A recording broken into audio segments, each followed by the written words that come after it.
Hello friends, இன்னைக்கு நம்ம பார்க்க போகிறது Real Analysis 2 5.4a Open Set. Let M be a metric space. Open set பார்க்க முன்னாடி metric space என்னன்னு பார்க்கணும்.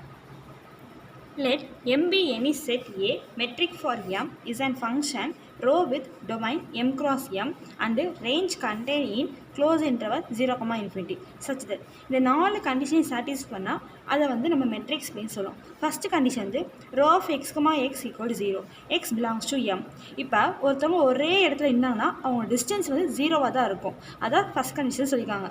Second condition row of x, y greater than 0. இப்போ xன்ற ஒரு இடத்துலேருந்து y வரைக்கும் போகணும்னா அவங்களோட டிஸ்டன்ஸ் வந்து 0வோட அதிகமாக தான் இருக்கும். எப்பவுமே டிஸ்டன்ஸ் நெகட்டிவாக இருக்காது. அதான் second condition. x, y belongs to M. x not equal to y. xும் y ஈக்குவலாக இருக்காது. அப்படி ஈக்குவலாக இருந்துச்சுன்னா அதோட வேல்யூ 0 ஆயிரும். Third condition row of x, y equal to row of y, x. x, y belongs to M. இப்போ x to y போகிற டிஸ்டன்ஸும் yலேருந்து x வர டிஸ்டன்ஸும் ஈக்குவலாக தான் இருக்கும். அதான் தேர்ட் கண்டிஷன் சொல்லியிருக்காங்க. Fourth condition row of x, y less than or equal to row of x, z plus row of z, y. x to y ஒரு டிஸ்டன்ஸை நம்ம எப்படி டிஃபைன் பண்ணலான்னா இசட்னு இன்னொரு டிஸ்டன்ஸ் எடுத்துக்கிறோம். அவங்களோட லெஸ் தெனாக தான் இருப்பாங்க. இப்போ row of x, y இவங்க வந்து பெரிய டிஸ்டன்ஸு. இப்போ சுற்றி வளைச்சி போகிறோன்னா அவங்க டிஸ்டன்ஸு அதிகமாக இருக்கும். அதான் row of x, y less than or equal to row of x, z plus row of z, y. இதான் வந்து ஃபோர்த் கண்டிஷன். இந்த ஃபோர்த் கண்டிஷனை ட்ரையாங்கிள் இன்இக்வாலிட்டின்னு சொல்லுவாங்க. இப்போ ஓப்பன் செட்னா என்ன பார்ப்போம். Let M be the metric space. We say that the subset of G of M is an open subset of M, that G is open if for every x belongs to G there exists a number r greater than 0 such that the entire open ball x from R is contained in G. எம்ன்ற metric ஸ்பேஸில் ஒரு subset ஜின்னு ஒரு சப்செட்டில் வந்து எடுக்கிறோன்னா இந்த G எப்போ ஓப்பன்னா எக்ஸ்னு ஒரு element ஜிலேருந்து எடுத்தோன்னா இந்த எக்ஸுக்கு ஒரு ஓப்பன் பால் வரைய முடியும். அந்த ஓப்பன் பால் டினோட் பண்ணுறத வந்து பால் ஆஃப் எக்ஸ் ஃப்ரம் ஆர்னு சொல்லுவாங்க. அந்த எலமெண்ட் எக்ஸு ஆர்ன்ற ரேடியஸ் அதாவது டிஸ்டன்ஸ் சொல்லுவோம். இப்போ அந்த ஆர் வந்து 0வோட அதிகமாக இருக்கணும். அந்த எக்ஸுன்ற எலமெண்ட் வந்து ஆரை விட கம்மியாக இருக்கணும். இப்படி இருந்துச்சுன்னா ஓப்பன் செட்டு அப்படி சொல்லுவோம். எக்ஸாம்பிள் பார்ப்போம். For example consider set A of all points in the plane R2. R2னா என்ன சொல்கிறாங்கன்னா ஃபஸ்ட் R1னா என்ன பார்ப்போம். R1னா எக்ஸ் ஆக்சிஸ் மட்டும் இருக்கும். அதுதான் வந்து R1னு சொல்லுவோம். R2னா எக்ஸ் ஆக்சிஸும் ஒய் ஆக்சிஸும் இருக்கும். X X dash Y Y dash அப்படி சொல்லுவோம். இப்படி இருந்துச்சுன்னா இதை R2ன்னு சொல்லுவோம். அந்த R2ன்ற பிளேனில் செட் ஏன்னு ஒரு செட் எடுத்திருக்காங்க. ஃபஸ்ட்டு அந்த டயக்ராமை கொஞ்சம் பெருசாக போட்டுக்கலாம். x, x dash, y, y dash. என்ன சொல்லியிருக்காங்க பாருங்கள். Consider set of all points in the plane R2 inside an ellipse. ஆனால் எலிப்ஸ் வரைய சொல்லியிருக்காங்க. Ellipse வரைஞ்சாச்சு. If P belongs to A, we can draw a circle with center P which lies entirely inside the ellipse. எலிப்ஸுக்குள்ளே ஒரு point Pன்னு எடுத்துக்கிறோம். அதுக்கு circle வரைய சொல்லியிருக்காங்க. அதான் சென்டர்னு சொல்லியிருக்காங்க. நான் ஒரு சென்டர் Pன்னு வச்சு ஒரு circle வரைஞ்சாச்சு. Then set B of points inside the circle is then an open ball which lies entirely in A. இந்த Pக்குள்ள இருக்க பாயிண்ட்ஸுக்கு Bன்னு சொல்கிறாங்க. செட் B அந்த பாயிண்ட் Bக்கு ஒரு ஓப்பன் பால் வரைஞ்சோன்னா அது என்டையர்லி இன் ஏல இருக்கும் சொல்லியிருக்காங்க. ஏ என்ன செய்யும் எலிப்ஸ்னு ஏன்னு சொன்னாங்க. செட் ஏ அப்படின்னு அப்படின்னா ஏக்குள்ள தான் எனக்கு என்டையர்லி இன் ஏ அப்படின்னு கரெக்டாக இருக்கா.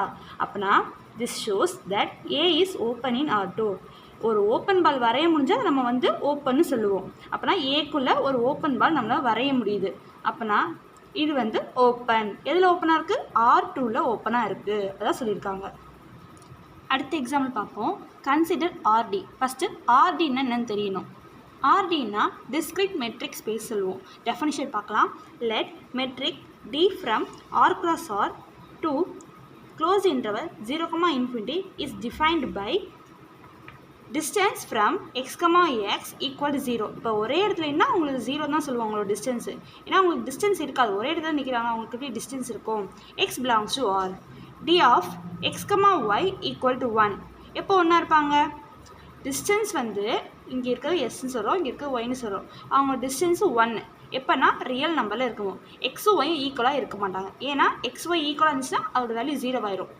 the metric space R, D is denoted by RD. RD என்ன சொன்னோம்? Discrete metric space சொன்னோமா? our definition தான் இது. D is the distance between 2 points in the set R and the metric D is called discrete metric. அதான் சொல்லியிருக்காங்க. Dன்றது ஒரு distance, 2 பாயிண்ட்டுக்கு உள்ள டிஸ்டன்ஸ். அந்த செட் எந்த செட்டில் இருக்குன்னா ஆர்ன்ற செட்டில் இருக்கும். the metric D is called discrete metric அப்படின்னு சொல்கிறோம். எக்ஸாம்பிளுக்குள்ளே போகலாம். Consider R D. ஆர்டின்னு என்னது? Discrete metric space. If A belongs to R D. ஆர்டின்ற ஒரு மெட்ரிக் ஸ்பேஸ்க்குலேருந்து ஏன்னு ஒரு எலமெண்ட் எடுக்கிறோம். Then set A equal to ball of A from 1 and hence set A is an open set in R D. என்ன சொல்கிறாங்கன்னா ஆர்டின்ற ஒரு மெட்ரிக் ஸ்பேஸில் எழுதிக்கலாம். ஆர்டின்ற மெட்ரிக் ஸ்பேஸில் நம்ம ஏன்னு ஒரு எலமெண்ட் எடுக்கிறோம். அதுக்கு ஓப்பன் பால் நம்ம வரைய முடியுது. ரேடியஸ் ஆர்னு இருந்துச்சுன்னா இந்த ஆர் எப்படி இருக்கும்? 0 அதிகமாக இருக்கும். இப்படி இருந்துச்சுன்னா இதை வந்து ஓப்பன் செட்னு சொல்லுவோம். அதே மாதிரி இப்போ பால் ஆஃப் ஏ ஃப்ரம் 1 ஏ சொல்கிறாங்க. இப்போ அதோட செட் ஏ, அந்த 1 ஏ சொல்கிறாங்கன்னா ஏன்னு இப்போ ஆருக்கும் ஏக்கும் டிஸ்டன்ஸ் இருக்குது. நமக்கு டிஸ்டன்ஸ் இல்லைன்னா அது 0ன்னு சொல்லுவோம். டிஸ்டன்ஸ் இருக்கனால நம்ம 1. இப்போ பார்த்தோம் டிஸ்க்ரீட் மெட்ரிக் ஸ்பேஸில் எக்ஸ்கமா எக்ஸாக இருந்துச்சுன்னா அது 0, எக்ஸ்கமா ஒய்யாக இருந்துச்சுன்னா 1 அப்படி பார்த்தோமா. அப்போனா இப்போ நம்ம மெட்ரிக் ஸ்பேஸில் ஆறுன்ற டிஸ்டன்ஸ் இருக்குது, அதனால் நம்ம 1 போடுறோம். இப்படி ஏக்கு வந்து நம்ம ஒரு செட் வரைய முடியுது, ஓப்பன் பால் வரைய முடியுது அப்படின்னா set A is open set in R D. ஆர்டியில் ஓப்பனாக இருக்குது. That is any set with only 1 point in it is open in RT.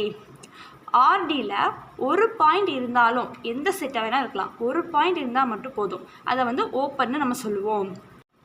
On the other hand, if A belongs to R1, then set A is not an open set in R1. R1ல open செட்டாக இருக்காது. ஏன்னா R1ன்னா அது x axis மட்டும்தான் வரும். x dash. இப்போ ஏன்னு ஒரு செட்டுக்கு நம்ம சென்டர் வச்சு ஒரு ஓப்பன் பால் வரைஞ்சோன்னா இதுக்குள்ளேவா லைஸ் ஆகும் அந்த எலமெண்ட்டு? இங்கெல்லாம் வருமா? அப்படின்னா நம்ம டிஸ்டன்ஸ் இங்கெல்லாம் கிடையாது. ஓப்பன் பால் அந்த செட்டுக்குள்ளே இருக்கணும். இங்கே நம்ம செட்டுக்குள்ளே இருக்காது. அப்போனா அங்கே ஓப்பன் செட் வரைய முடியாது. அந்த ஏன்ற செட்டு ஓப்பனாக இருக்காது. இதெல்லாம் R1ல். For every open ball in R1 is a non empty open interval. Certainly set A contains no such interval. அந்த செட் ஏக்கு இன்டர்வல் இருக்காது. ஏன்னா அவருடைய எலமெண்ட்ஸ் வந்து ஓப்பன் பாலில் இருக்காது, வெளில போயிடும். அப்புறம் அது ஓப்பன் செட்டே கிடையாது. ஆர் டேஷில் ஏன்னு ஒரு எலமெண்ட் இருக்காது அப்படி சொல்லியிருக்காங்க.